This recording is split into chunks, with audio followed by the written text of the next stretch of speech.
Hello, I'm Ina Shervinsky and you're watching Break the Fake. They make them, we break them, and tell you everything you need to know. So tonight, let's talk about the latest chapter in the How to Not Help Your Allies guidebook, courtesy of the United States. Yes, it seems that while Ukrainian officials have been pleading for months to use the heavy artillery provided by their Western pals to strike deep into Russian territory, the US said, no, that might escalate things. Because obviously, what's a little invasion between neighbors, right? Now, this year, Ukraine had a golden opportunity to turn dozens of Russian Su-34 fighter jets into very expensive scrap metal. These jets were just lounging around in an airbase so close to Ukraine you could practically hit them with a slingshot. The Ukrainians asked, hey, can we use those American ATACMS missiles you gave us to make a significant impact here? But the US administration was like, let's not get too hasty. We wouldn't want to upset anyone, you know. So, with a pat on the back and a good luck, the US effectively forced Ukraine to intensify attacks using their homebrew ammo instead. Ukrainian drones took matters into their own hands and managed to strike the Morozovsk airbase deep inside Russia, proving that if you want something done right, you might just have to do it all by yourself.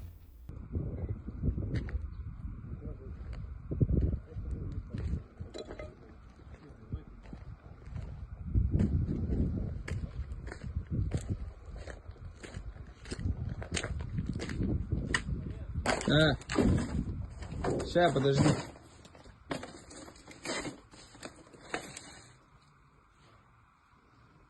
Тут я спал.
Well, that's what I call a premature detonation. And let's not forget the irony here. The Western allies say they want Ukraine to win, but their strategy seems to revolve around not actually attacking the aggressor. It's like telling someone to win a boxing match by not throwing any punches at all. Maybe they will be sending over a military manual titled How to Win Wars Without Attacking, because apparently we're rewriting the art of war here. For now, let's talk about Russia's no-holds-barred approach to warfare. Yes, while the West tiptoes around with conditions on how their weapons can be used or not, Russia, along with their best buddies, Iran, North Korea and China, are sending over missiles and drones with this sort of carefree abandon usually reserved for Oprah giving away cars. You get a missile, everyone gets a missile.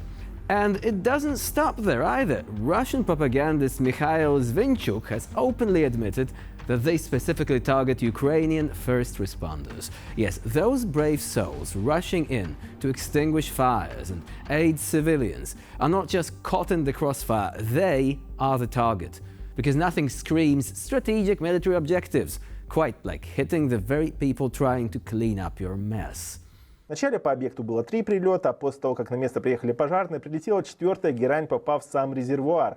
Это свидетельствует о том, что мы меняем подходы к огневому поражению, закладываем время на тушение пожаров и закладываем время на прибытие эвакуационных команд, среди которых зачастую основу составляют именно представители украинских формирований. Раньше о таком приходилось только мечтать. Сейчас же мы увидим практический результат.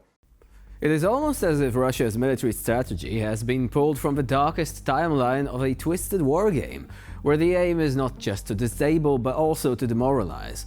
Meanwhile, their allies just keep the arms flowing, no strings attached. You never hear Kim Jong-un telling Putin, look, you absolutely can use artillery shells, but only if you fire towards 5 specific towns, 5th day of each month, unless it falls on a Tuesday, and no shelling when the moon is full. Imagine that. Perhaps a lack of credible Western deterrence vis-à-vis the hermit kingdom of North Korea has something to do with this. Alright, so we dive back into the always entertaining world of Russian military fashion and fantasy with none other than Sergei Shoigu, Russia's Minister of Defense. Oh, and by the way, calling him a general is a bit like calling me a rock star because I dressed up as one as a kid, including a weird cardboard cutout made to look like a Gibson Les Paul, painted awkwardly using felt tips. True story, by the way, but don't expect incriminating pictures here. Unlike Sergei Shoigu, I keep the darkest episodes of my past strictly under wraps. So anyway, Shoigu has finally surfaced from wherever he hides between public appearances to discuss peace talks with Ukraine, which is kind of like a shark talking about becoming a vegetarian. He made this poetic statement, and I quote, "The window has become even narrower," end of quote, referring to peace talks. That's right, the man has a way with metaphors. Too bad he doesn't have a way with peace. Also, a Russian official talking about windows? Careful what you wish for, unless survival is not your, cup of tea. Наш президент Владимир Владимирович Путин выступил в Министерстве иностранных дел совершенно конкретное предложение, если говорить таким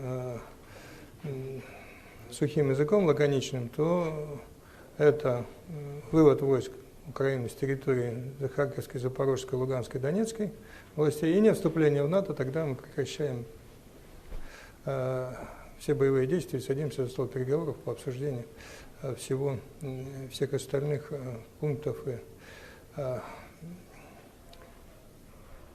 С той поры прошло почти 2 месяца, какой-то реакции нет. Продолжаю. Я не упоминаю там все эти женевские формулы Зеленского и прочие вещи, потому что говорить об этом бессмысленно, потому что переговоры без главного переговорщика это как-то так не очень выглядит понятно. Вот. И здесь, конечно, за неполные 2 месяца окно стало еще уже. And the terms of the said peace? Oh, they're simple, really. Just a tiny little request for Ukraine to withdraw troops from their own territories like Kherson, Zaporizhia, Lugansk and Donetsk. And hey, while you're at it, just never join NATO. Ever. Then, and only then, Russia will consider stopping the war and maybe, just maybe, sit down to discuss how to rebuild the bridge they burned, drove a tank over and then bombed for good measure. Now, it's been nearly 2 months since Putin strutted into the foreign ministry with these totally reasonable demands, and surprise, surprise, there's been no reaction. And discussing Zelensky's peace formula, Shoigu thinks it's pointless because why consider a peace proposal that doesn't involve completely capitulating to your aggressor? Really, if peace talks were a TV show, Russia's version would be less "let's make a deal" and more The Twilight Zone, with Shoigu and Putin writing the script. Who needs fiction in that case? Bad fiction, at least. With this, we conclude this episode of Break the Fake. Please stay with us here on TVP World for more latest news and updates.